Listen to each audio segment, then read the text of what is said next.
Welcome to great Kirikalan magic show. இது எல்லாம் 90s கிட்ஸோட ஞாபகம். வீடு க்ளீன் பண்ணலான்னு போகும்போது எனக்கு கிடைச்ச என்னோட ஹைஸ்கூல் படிக்கிற போது சேர்த்து வச்சிருந்த புக்ஸ் தான். ஒன் பை ஒன் ஓப்பன் பண்ணலாமா? வாங்க. இல்லை நிறைய சர்ப்ரைஸ் இருக்கும், அதனால வீடியோ ஃபுல்லாக பாருங்க, பாதிலேயே ஸ்கிப் பண்ண வேணாம். உங்களோட சின்ன வயசு ஞாபகங்கள் நிறைய இருக்கலாம். எனக்கு பிகாம் ஃபர்ஸ்ட் இயர், எந்த இயர்?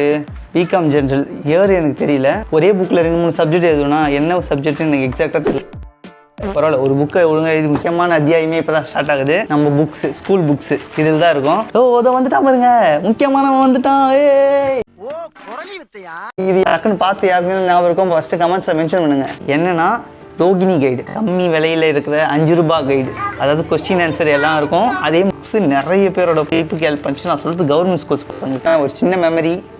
இதை பார்க்கும் போதெல்லாம் டக்குன்னு நான் டைம் ட்ராவல் பண்ணி 2008க்குலாம் போவேன். ஏன்னா இது பார்த்தீங்களா, இது ரொம்ப முக்கியமானது. உள்ள இருக்கிறதான் சக்தி மந்திர புக்கு. ஏன் சொல்லுங்க, விநாயகர் துணை. இதை 108 வாட்டி எழுதுனா பாஸ் ஆகிடலான்னு ஒரு ஐடியா.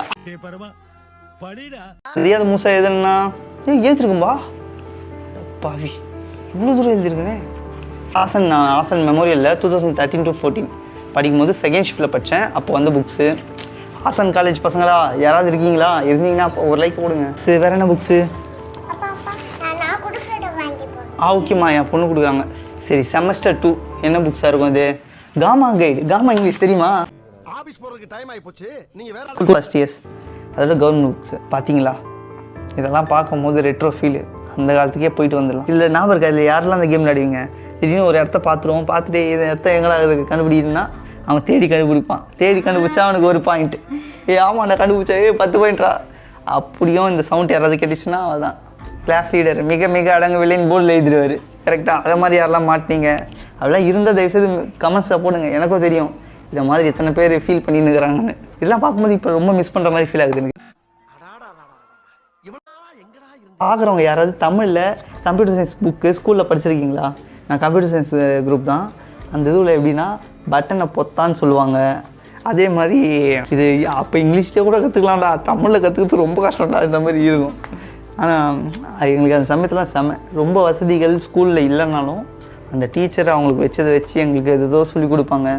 பட் பசங்களுக்கு அது புரியாது. பசங்களை அப்படிலாம் காப்பாற்றி அடுத்த லெவலுக்கு தேர்த்தி விட்டுருப்பாங்க.